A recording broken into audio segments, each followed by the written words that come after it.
Salve galeras, beleza? Então vamos trazer aqui agora, neste momento, um dos temas mais bacanas que existem aí, né? Para quem está fazendo os seus momentos revisionais de estudo, tá bom? É o tema então que é a porta de entrada para o eletromagnetismo. A gente vai bater um papinho aqui sobre os campos magnéticos gerados por correntes. Tipo assim, quando uma corrente elétrica passa por um fio condutor, esse fio vira um ímã. É isso que eu quero te dizer, não vamos complicar, tá bom? Então, vamos lá. A primeira coisa que você precisa saber é que muitas questões citam o famoso experimento de Oersted. É assim que se pronuncia o nome desse cara, Oersted. Esse aqui é um cientista dinamarquês, mais ou menos em 1820. Ele percebeu que existia uma ligação entre magnetismo e eletricidade. Como que ele percebeu isso? Olha só. Ele pegou uma bússola, né? Aquele negócio, aquela agulhinha magnética que aponta para o norte geográfico da Terra, aquela coisa toda. Ele pegou uma bússola que todos sabiam naquela época que funcionava com princípios magnéticos. Colocou ela embaixo de um fio condutor que estava ligado a uma pilha, uma bateria, um gerador, ok? Quando esse sistema era ligado, né, o circuito foi fechado, uma corrente elétrica, sentido convencional, não vamos complicar. Uma corrente elétrica parte do polo positivo dessa pilha e passa por esse fio. Quando essa corrente elétrica passava pelo fio, o que ia acontecer? Essa bússola que estava embaixo, que opera com princípios magnéticos, começava a ficar trilouca, galera. Ela começava a indicar a posição inadequada do polo norte. Então a agulhinha dela sofreu uma deflexão. Ela movimentou, simples assim. Quando ele desligava o circuito, a agulhinha parou de se mexer. Agora, a partir daí é que ele ouve, né? Que a partir dali que a ciência abriu os olhos para um detalhe interessante. O magnetismo e a eletricidade estavam associados. Daí, então, eu posso dizer que é o surgimento, a criação do eletromagnetismo, ok? Que é a junção do magnetismo, ímã natural, os ímãs de uma forma geral, com a eletricidade. Houve-se, então, ali a ideia, o entendimento de que eletricidade e magnetismo tinham algo a ver, ok? Bom, e aí, senhoras e senhores, o que estava acontecendo na verdade é que toda vez que eu tenho um fio condutor e este fio está sendo percorrido por uma corrente, essa corrente comporta-se, ou melhor, esse fio condutor comporta-se como um ímã. Tipo assim, ó, presta atenção. Imagina que aqui tem um fio condutor. Este fio condutor, ele está sendo percorrido por uma corrente elétrica. Observa que no meu desenho eu estou ilustrando um fio condutor no sentido, na direção vertical e uma corrente sentido para cima, ok? Em volta do fio, como se fossem argolinhas, imagina várias e várias argolinhas em torno do fio. Em volta do fio surge então o magnetismo, o campo magnético, que aqui a gente representa por essas linhas circulares. Essas linhas circulares em volta do fio são as linhas que representam as linhas de indução, as linhas de campo. É o jeito que a gente tem para desenhar, expressar oficialmente o campo magnético, tá bom? Bom, então essas linhas de campo magnético ficam em volta deste fio. Agora eu queria que você lembrasse uma propriedade muito importante que acontece para todo ímã. Todo ímã tem o campo magnético, as linhas que representam o campo magnético, sempre desenhadas saindo do polo norte e entrando no polo sul, não é assim? Então eu quero que você observe o seguinte, hein? Presta muita atenção. Aqui eu preciso dizer qual é a orientação das linhas de campo. Ou seja, tentar te dizer se essas linhas de campo têm uma setinha indicando o giro em torno do fio em um sentido ou o giro em torno do fio em outro sentido. Isso é importante para a gente determinar coisas maiores no futuro. Então, eu estou tentando te dizer que se você pensar em um fio reto, se uma corrente elétrica passar por esse fio, em volta dele surge magnetismo. Esse campo magnético tem linhas de campo. As linhas de campo, linhas de indução, são circulares. Giram. Mas giram em que sentido? No sentido horário ou no sentido anti-horário? Tipo isso que eu quero que você perceba. Então, o que eu quero que você entenda é que existe uma maneira prática para a gente determinar o sentido de giro dessas linhas. Então, eu vou determinar o sentido de giro dessas linhas através da famosa regra da mão direita. A regra da mão direita é assim. É uma regra que não é válida só para o magnetismo. Quando você entrar no seu curso superior, se for na área de exatas, eu tenho certeza que você vai lembrar desta aula, porque você vai utilizar essa famosa regra da mão direita. Olha como é que ela funciona. Regra da mão direita. Imagina que isso aqui é a representação de uma mão direita, né? As unhas, o dedinho polegar, tudo bonitinho, tá bom? Você sempre vai fazer essa regra usando esses 4 dedos juntos, fazendo uma espécie de movimento de conchinha, de tentar pegar alguma coisa. O seu dedo polegar sempre vai ficar esticado, perpendicular aos outros 4 dedos, ok? Para usar a regra da mão direita, você vai usar essa regra para indicar o seguinte: toda vez que eu quero representar alguma coisa que está circulando, grandeza que circula, grandeza circular, eu vou usar o movimento de concha desses 4 dedos. Toda vez que eu quiser representar uma grandeza que está indo em linha reta, grandeza que eu chamei de reta, você vai usar o dedo polegar. Então, por exemplo, para eu saber para que lado essas linhas de campo magnético estão girando neste fio, o que eu vou pensar? Dedo polegar está indicando o sentido da corrente. Corrente é a que está indo em linha reta, por isso que o dedo polegar eu uso para a corrente. Então, a corrente está subindo. Observa que meu dedo polegar está no sentido de ir para cima, junto com a corrente. E os outros dedos, para fazerem um movimento de concha, estariam abraçando este fio, indicando o movimento circular neste sentido, do nosso ponto de vista, indo da esquerda para a direita. É como se essas linhas passassem lá por trás do fio, Então é isso que está acontecendo. Passa as linhas pela frente, vem por trás e retorna. Então é isso que está acontecendo. Observa que eu estou colocando as setinhas nas linhas de campo, indicando o sentido de giro deste campo magnético, dessas tais linhas de indução, ok? Bom, aqui eu estou representando o fio de outra maneira, de outra perspectiva. Você vai imaginar que esse pontinho que eu fiz aqui, esse circulinho pretinho, indica para nós o quê? Indica para nós o fio condutor. É como se esse fio condutor estivesse formando um varal com o quadro, tá bom? O quadro aqui é uma parede e tem um varal cortando, passando por essa parede aqui, por essa sala onde eu estou. Então você vai imaginar que esse pontinho representa o fio condutor. Legal? Toda vez que a gente quiser representar que tem alguma coisa saindo do plano do quadro ou saindo do plano do papel, a gente vai usar um símbolo especial. O símbolo da bolinha com um pontinho. Isso indica que tem uma grandeza saindo do plano. Então, por exemplo, lembra que eu falei que o fio está sendo representado por essa bolinha pretinha? Como se eu tivesse um varal passando por essa sala onde eu estou?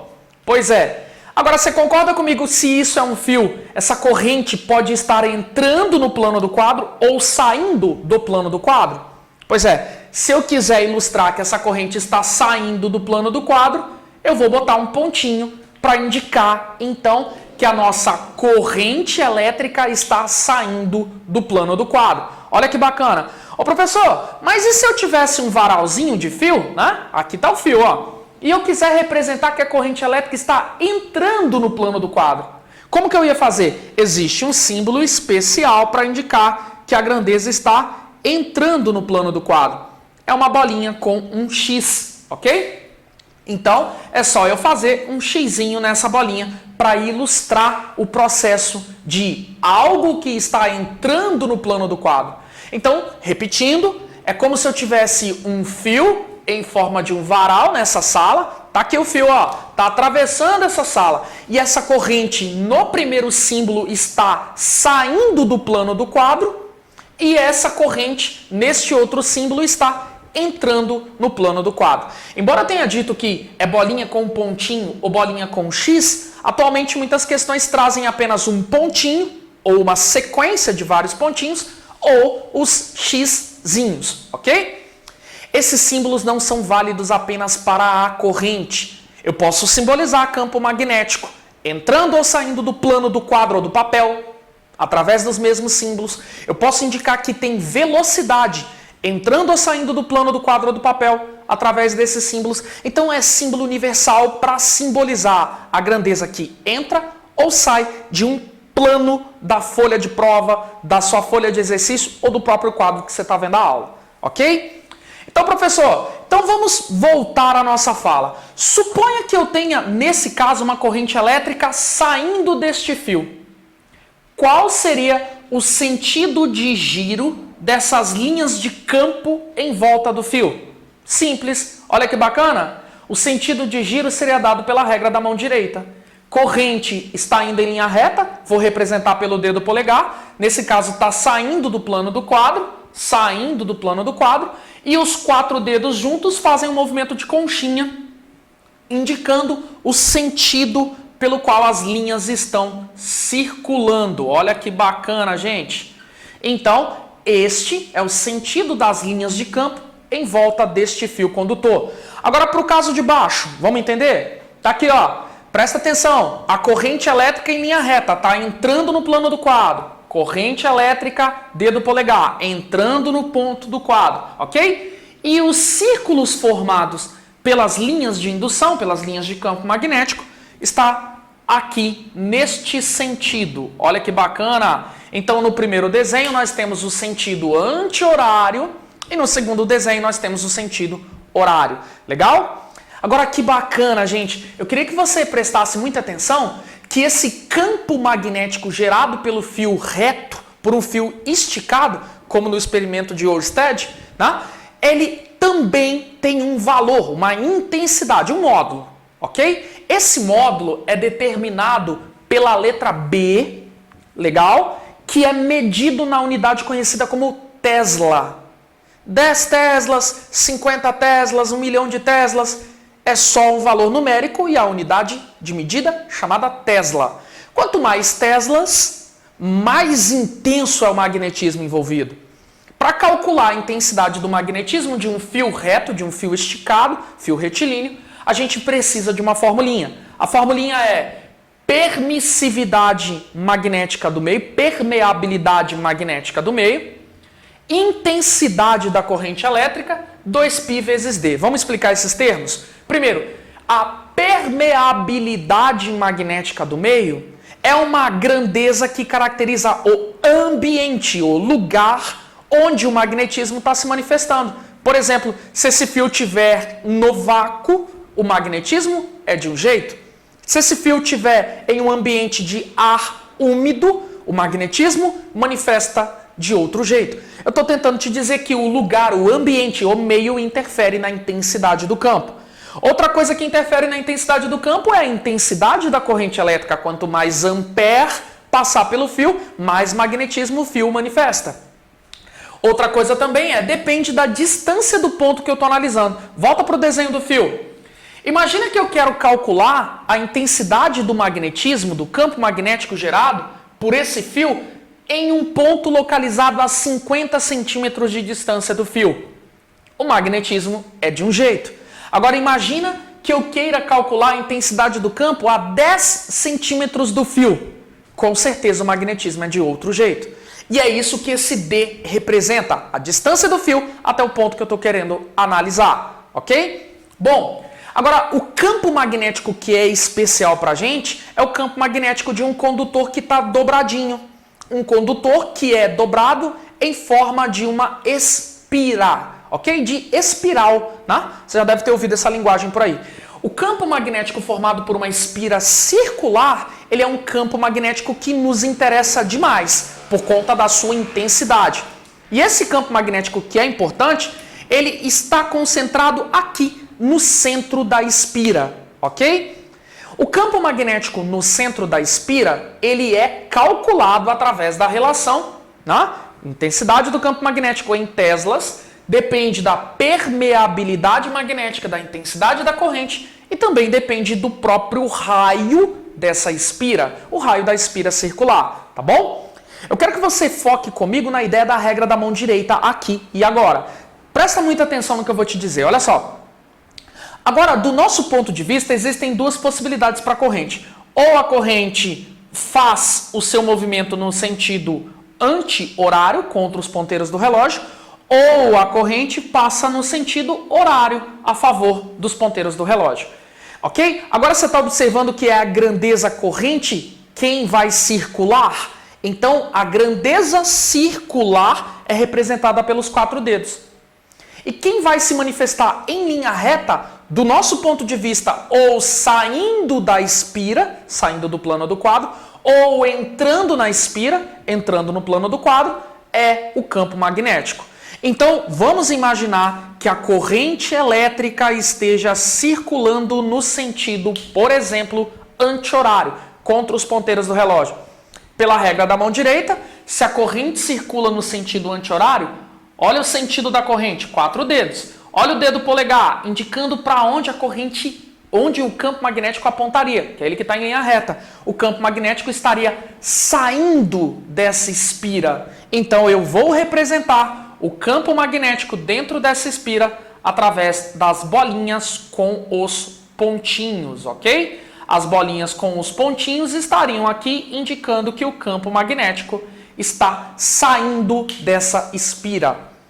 Agora, de acordo com o campo magnético, se ele entra na espira ou se ele sai da espira, você pode deduzir se esta espira está com o polo norte ou o polo sul voltada para você, ok? Por exemplo, se eu estiver vendo uma figura como essa, onde o campo magnético está saindo da espira, você lembra que campo magnético sai sempre do polo norte de um ímã? Então significa que estamos diante de um polo norte. Se eu estivesse verificando que a corrente, né, estava, por exemplo, no sentido anti-horário, né, regra da mão direita, não usar a mão esquerda, é a mão direita. Se a corrente estiver no sentido horário, então eu vou entender que o campo magnético estaria entrando lá no centro da espira. E se eu estou vendo um campo que entra no ímã, ele é o ímã. Se eu estou vendo o campo que entra no ímã, eu estaria diante de um polo sul. Então muitas questões cobram de você o entendimento se você está diante do polo norte ou se você está diante do polo sul. Tudo depende de como a corrente passa pela espira. A junção de várias espiras, uma coladinha na outra, né, tipo uma mola comprimida, é o que nós chamamos de bobina chata. E aí, a intensidade do campo magnético vai depender do número de argolinhas, número de espiras que formam este tal ímã, ok? Bom, agora, o outro tipo de espira, de bobina, que é importante para nós, se chama bobina longa. É uma mola, só que esticada. Essa molinha esticada é o que nós chamamos por aí de solenoide. Meu desenho não ficou nada bom, ok? Imagina aqui que está tendo um espaçamento entre cada uma das argolinhas, beleza?